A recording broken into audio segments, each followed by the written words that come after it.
Hello, in this video we're gonna check all available gestures and motions on OnePlus 11. And to do this we'll need to open our settings. Now scroll all the way down and find additional settings. Right here access gestures and motions, and now we can see them all and we're gonna check how they work.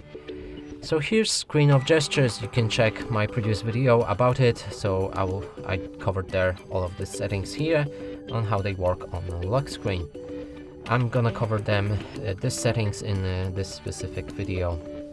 So there's swipe down 3 fingers to take a screenshot and touch and hold 3 fingers to take a screenshot. Now let's try them both. So if we scroll down our fingers, we just make normal screenshot, and if we hold them to our screen, we'll make a partial screenshot. So you can draw or select a specific portion of the screen to make a screenshot of. There's air gestures, and here you will need to use your front camera to answer or decline the calls, and you need to perform such actions. And I can show you exactly how they work, as I can't manage to get a call right now. Okay, next one is raise to wake, and we need to lock our phone for that.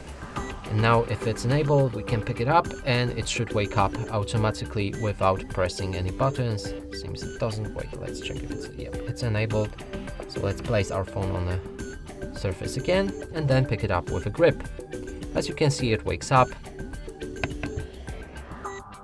Lift to ear to answer call. So if you lift your phone to your ear, it should answer call if any is incoming.